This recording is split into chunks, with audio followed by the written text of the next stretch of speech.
At the time of recording this, the nominees for the 92nd Academy Awards have just been announced, and media outlets and people across the internet are rightfully up in arms over the lack of representation across the categories. Most of the criticism is being leveled at the lack of female representation in the directing category, as well as the almost completely whitewashed acting categories. But this isn't the first year the Academy has failed to recognize the work of women and people of color. The Academy has failed at representation every year since its inception in 1929.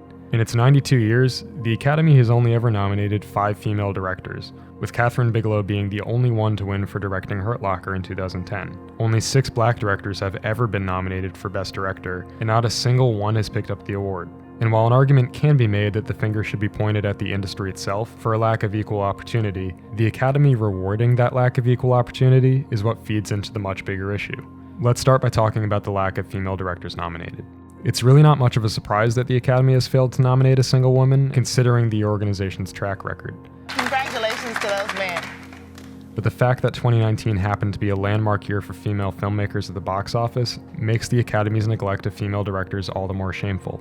According to a report made by the Annenberg Inclusion Initiative at the University of Southern California, female directors made 10% of the top 100 grossing movies in 2019. That number has more than doubled compared to 4.5% in 2018, and the highest percentage since the Institute began recording the data.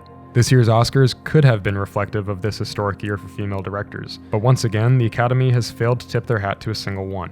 After facing backlash over the past few years for underrepresentation, the Academy has tried to make itself far more diverse and inclusive, inviting more than 2,000 new members to join since 2017. During 2019, the Academy announced that 32% of its members were now female and 16% were people of color. So why aren't women getting nominated in the directing category if the Academy is as diverse as it says it is? There are a lot of complex factors at play, but at least one of them is the fact that there aren't that many women choosing the nominees in certain categories. Even though the diversity across the Academy as a whole has improved considerably, it's important to understand how the Academy actually votes for each category.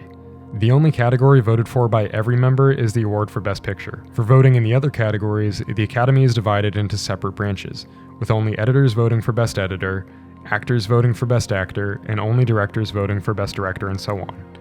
It's these smaller branches of the Academy that seem to be the root of their diversity problem. The Academy is proud to shout and brag about their overall diversity improvements, but they won't publicly disclose the gender and race breakdowns for each of the individual branches.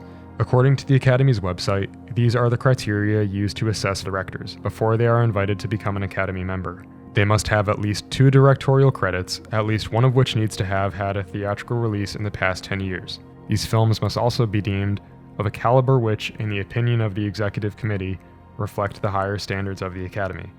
A director with only 1 directorial credit may also qualify if that film is nominated for Best Directing, Best Picture, or Best Foreign Language Film, or if the Executive Committee decides to make an exception based on a unique distinction or a special merit.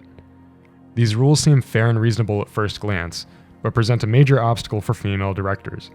The criteria would only work fairly if there was an equitable playing field for men and women in the industry, and that just isn't the case. Statistics prove that women receive dramatically fewer opportunities to direct a second feature film compared to men, and that fact alone limits the chances of a female director meeting the criteria to become an Academy member. According to the Annenberg Institute, only 4% of the top 1,200 films between 2007 and 2018 were directed by women, and out of those female directors, only 17.4% were given the opportunity to direct a second movie after their debut feature.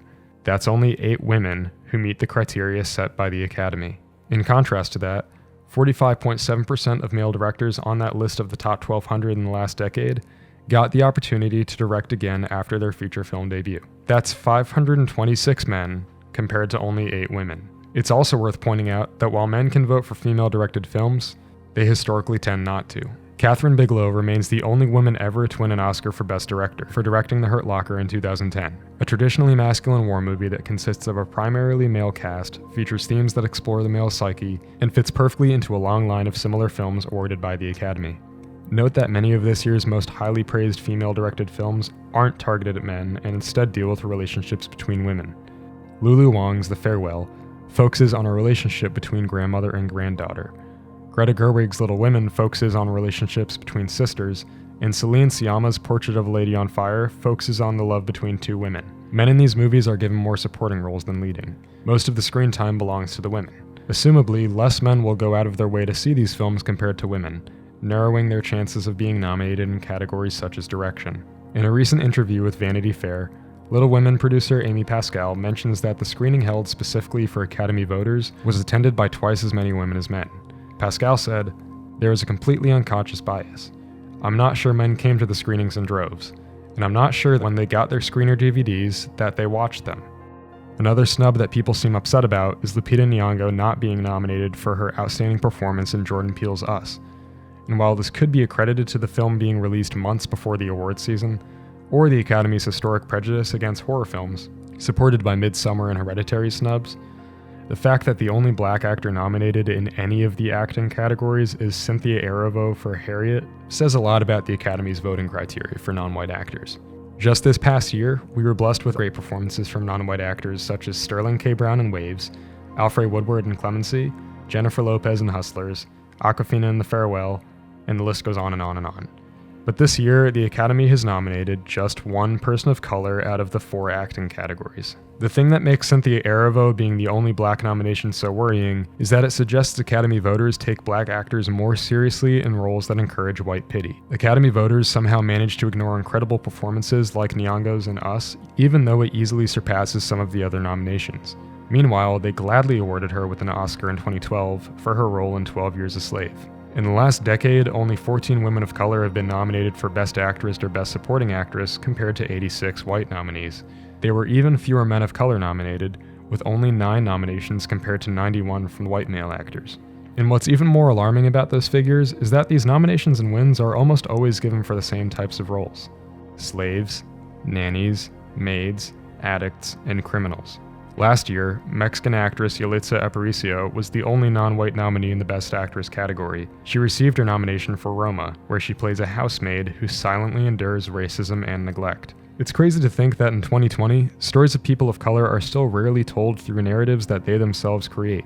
Maybe next year the Academy can acknowledge non-white actors playing complex characters whose on-screen lives aren't completely defined by the actions of white people.